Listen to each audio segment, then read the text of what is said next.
Hello everyone, my name is Masterstarman and welcome back for more Let's Play Kirby's Adventure. Welcome to Level 7, Rainbow Resort.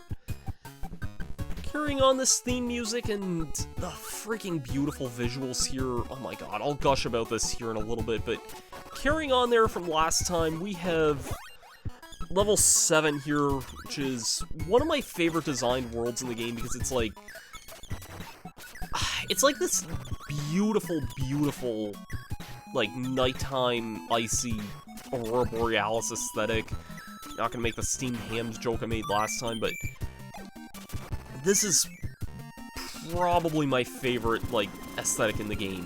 Not so much this room. This room is actually kind of a massive piece of if I'm being honest.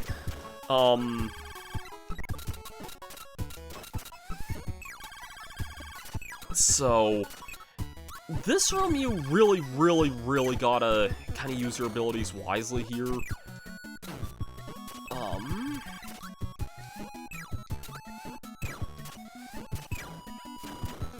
Yeah, you can break this floor down here, and we're gonna need beam a lot in this room, and we're gonna need the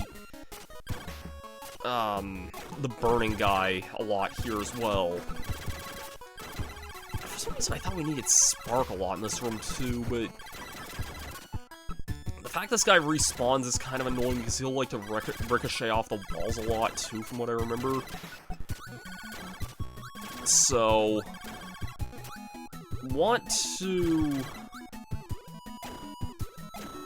Okay, we can destroy up to here.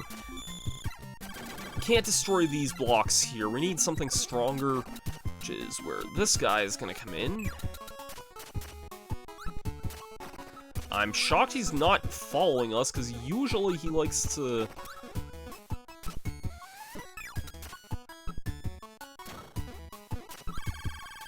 What is this burning enemy doing here? Usually it follows me up this way and just kind of becomes a general nuisance. Oh, now... What are you doing, buddy? Can you, like, come up this way here? There we go. Usually that's what it does there and gets in my way. It was just kind of being a pacifist this whole time. But... yeah, like, that there you saw me. He was trying to roll around there. This is where the switch of this level is here. And there's only 2 switches in this whole world. Most of the rest of this levels, the rest of the levels in this world are not that bad.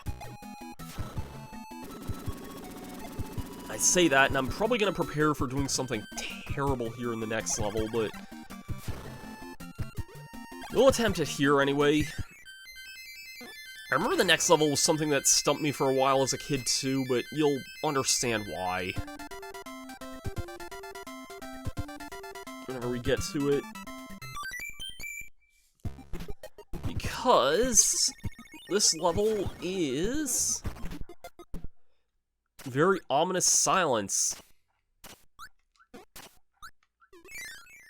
And let's take the secret hidden doorway here. This is a secret boss rush with some of the hardest mini-bosses in the game. These guys are fast, they are aggressive, and yeah, this is gonna be very tricky. I'm gonna take Hammer here because, well, we got some tough fights on our hand here. I think we have Bonkers Rolling Turtle here, who's insanely fast here. I was in the middle of attacking their game. I don't know what to make of that. I need to jump. I was in the middle of attacking game. I don't know what these hitboxes are here.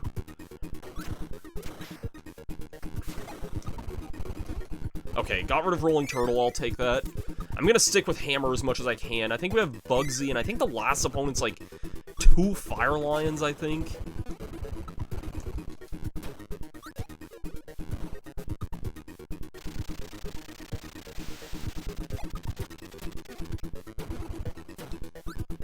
I'm just gonna try and... Okay, whew. Surprised I didn't take any damage to Bugsy there. The normal version of this is a lot easier. Oh, it's just 1 Fire Lion? Is this just a faster version? I think in the normal route you have to fight 2 of these guys. That's its dash attack there, but... Huh.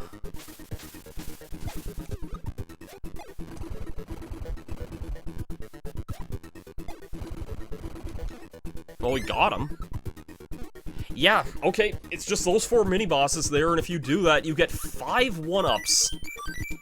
Absolutely insane.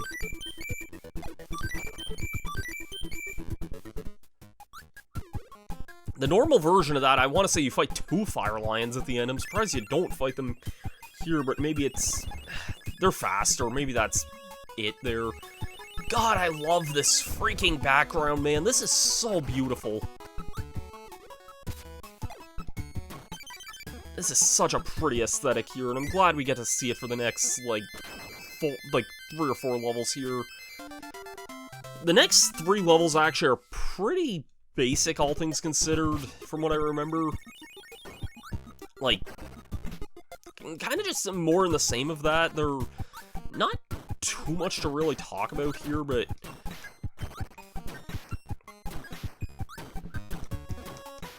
got some naughties here, which is kind of whatever here, but nothing too bad, all things considered.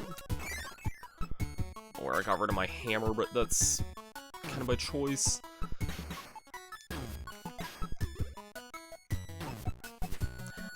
I could be wrong, but I remember back in the day, like, when I first played Kirby's Adventure, I want to say Cutter was maybe my favorite ability in this game. And I've always really liked Cutter, but, like... the only games I'd say Cutter is, like, actively, like, amazing in is probably in Kirby Squeak Squad. I don't think Cutter's amazing in that many other games that it's in, but I've always liked it, in a way.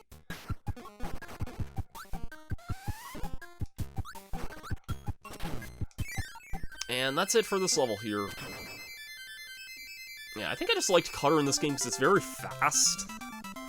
You can shoot 3 Cutter blades at once. It's a neat ability. It's neat. Here's Ball.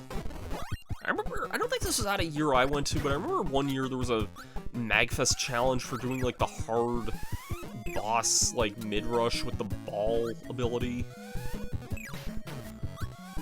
I don't think I actually did that, if it was even at a Magfest that I went to or not. I don't think I ever really messed with too many of the challenges. I just remember... I remember playing Kirby Air Ride at Magfest, but other than that, I don't really know how much gaming I really did when I was there. It's been a while. I mean, it's been like 8 years since I've been to Magfest, so...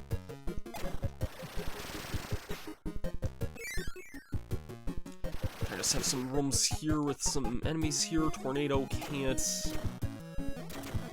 unfortunately, break these blocks in this game, but it's not too bad otherwise.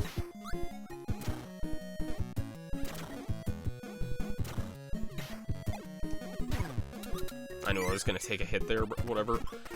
Not this room.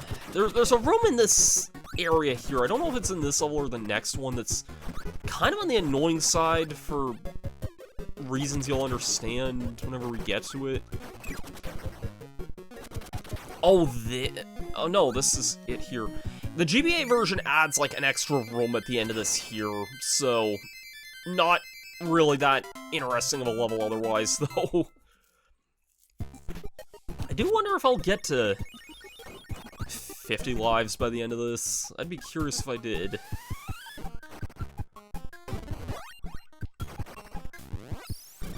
For no reason, I'll take this anyway, just because.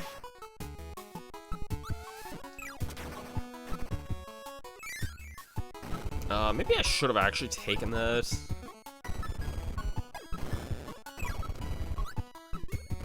And I think this is the harder version of the wheelie boss fight again. But not harder by much, because wheelie's not really any different. I think this next room's the annoying room. Yes, this room here... If there's any way I want 50 lives in this game, I'm gonna need to freaking get through this room here, because... I mean, I have 1 HP. I'm probably not gonna... Yeah. I was gonna die no matter what, even if I took that hit there, like, at full health, I was gonna die there, because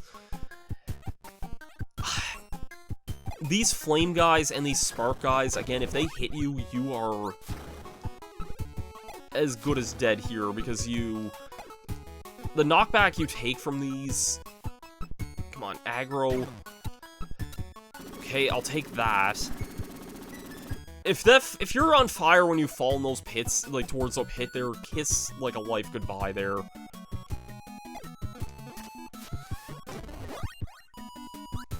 I think we're most of the way through that there now, though.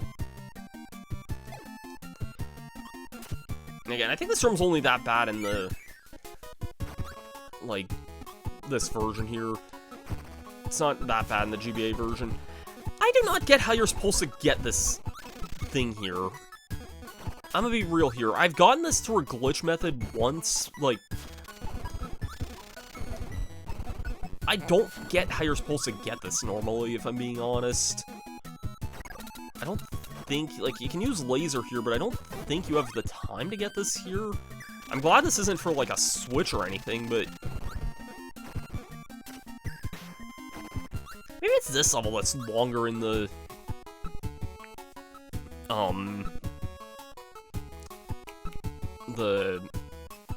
GBA version. In fact, I think it is. There is kind of a glitch method you can use to get this here. I never really alluded to it, but there is a way, basically, to get past UFOs, like, only using one level limitation.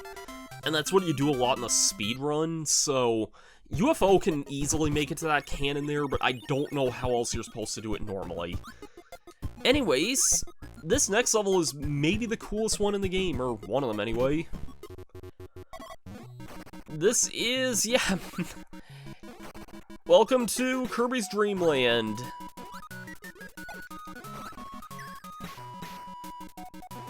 Which is kind of cathartic going through this one in a better game engine with dashing abilities. And, yeah, it's definitely a bit of a take on Dreamland here because, well, obviously it's a bit more grayscale, but it's a bit more compressed down. It's not, like, the full game of Kirby's Dream Land, because that'd be a little ridiculous, but all the enemies in this level here, except for, like, the very end of it, like, none of the enemies give any sort of ability at all.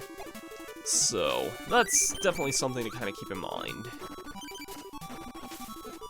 And there is a secret switch in this one here, which I mentioned the one in 6.5 is, like, technically the hardest, I think, in the game. This one was actually the last secret I ever found in the game, and it's because I didn't understand the trope with Kirby at the time, and you'll understand what I mean when I get to it. It's kind of a weird one here. Is there still a extra life here? No, there's not an extra life in there.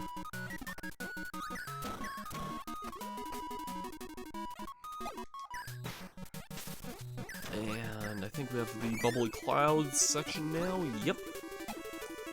I've played this level so many times trying to find the secret area of this as a kid, because I had no idea where the heck I missed,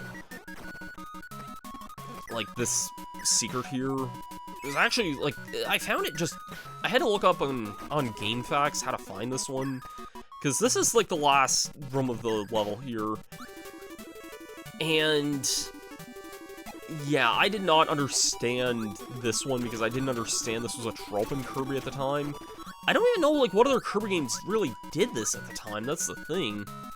But then again, this was my first, so I don't know but for sure, but remember that secret in the moon? Well, yeah. That is the last secret of the game there. It was definitely the last one I ever found. Let's just finish this off here. I think that might have worked there. Yes, we got the top again. Not quite at 50 lives, but pretty gosh darn close.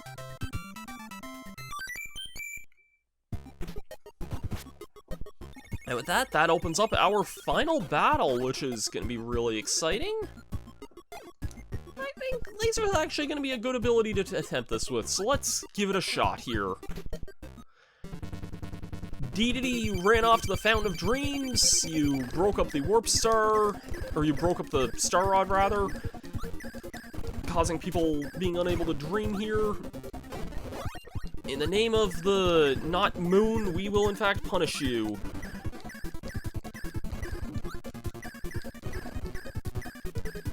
I see him doing very, very low damage to him, but I guess that's understandable for such a fast ability here. This fight gave me a lot of trouble as a kid also. I think eventually I did it with the tornado ability. But yeah, it's... Again, I think also just a hitboxes thing, Dedede, like, or his sprite size things. The GBA version, obviously it's a little more zoomed in, but also the, like, bosses are all just bigger looking in general. I don't know how I didn't get a laser off there, but I'll take it, I guess.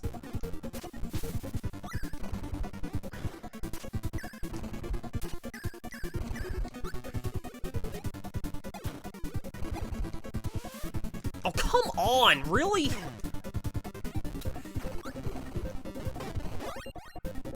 I don't know if this is actually going to work here. Laser might not have been a good ability for this.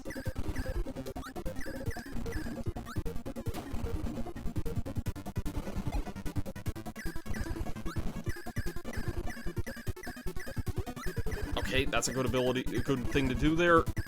How do you... What is this? You have no health left! Get out of here! I've never seen that before.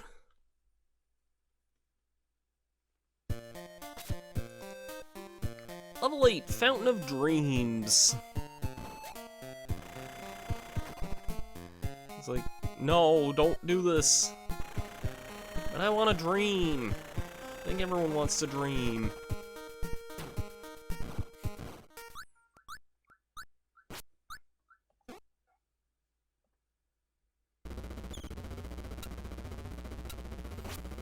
That's not good.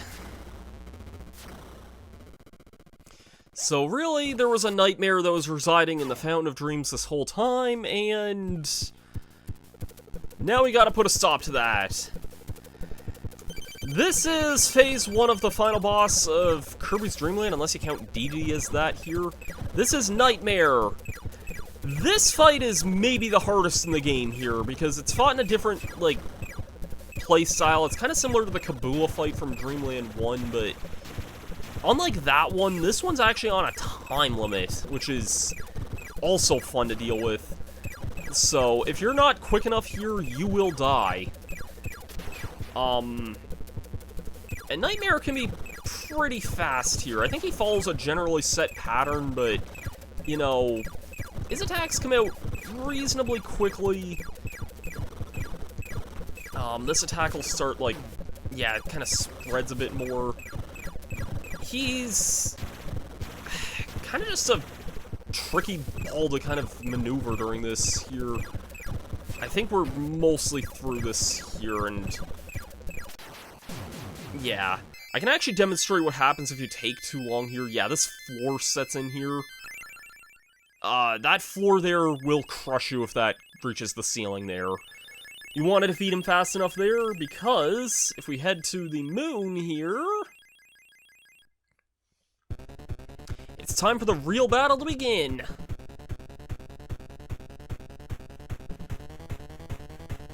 Nightmare takes his true form.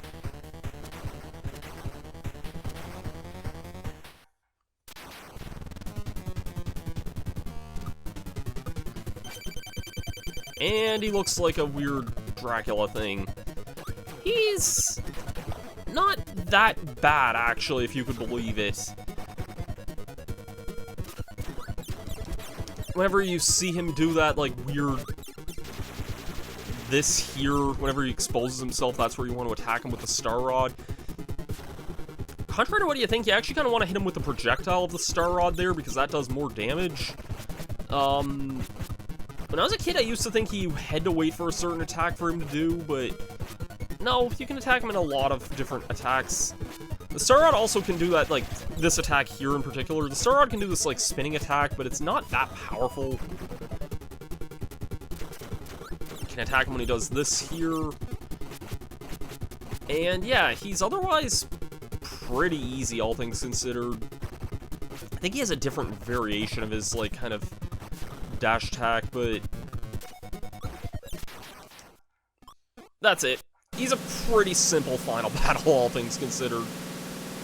Pretty cool death scream, though, all things considered, too.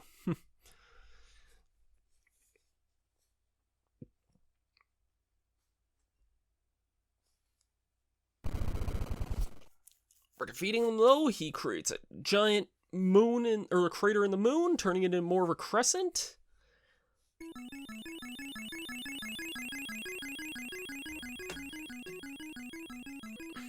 Kirby fought to find, but King Dedede did not mean any harm.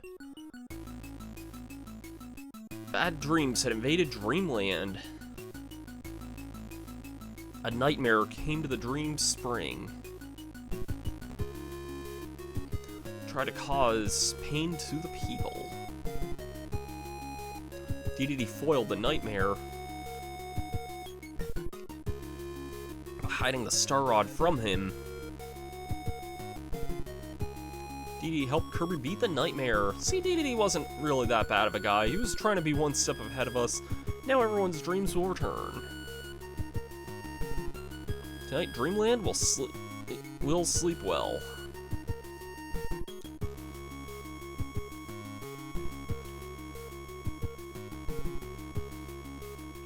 Simple ending to a simple story, but you know what? I've said it before. This is one of my favorite Kirby games of all time, and I'm standing by that point. In my top 5 favorite Kirby games, easily.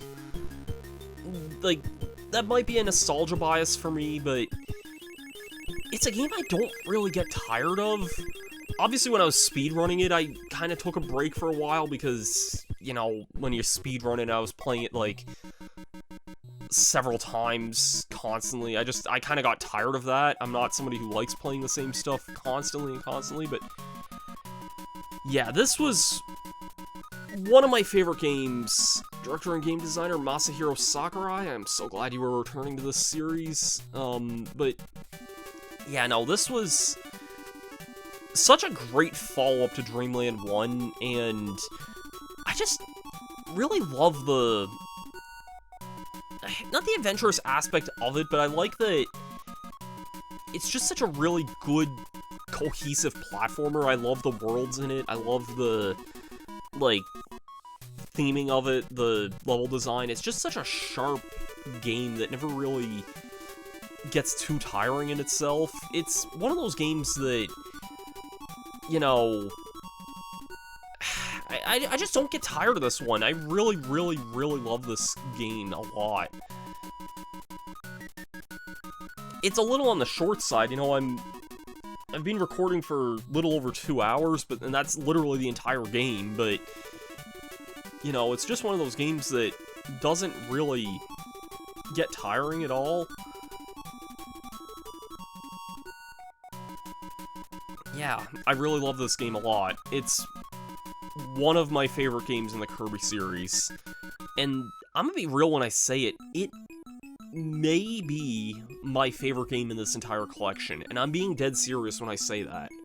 I love some of the other games in this collection as well, but I think for me this actually reaches that top point. Barely, but yeah, maybe that's my nostalgia for it, I don't know, but to me this is just one of those games that's just great start to finish. Has some tricky levels, but what platformer doesn't, you know? Very accessible NES game, looks great even to this day. You know, the lag can be a bit much sometimes, I realize, but it's a great game otherwise. Great soundtrack to it too, I didn't mention that. Yeah, because of that, join us back next time where we actually do one final extra video for this, and then we'll move on to the next game in this collection here, which is Kirby's Dream Land 2. Pretty interesting game, I gotta say. Definitely very, interesting, we'll say that much. I'll see you guys for that one. Have yourselves a great day. I've been Masterstarman, and peace out.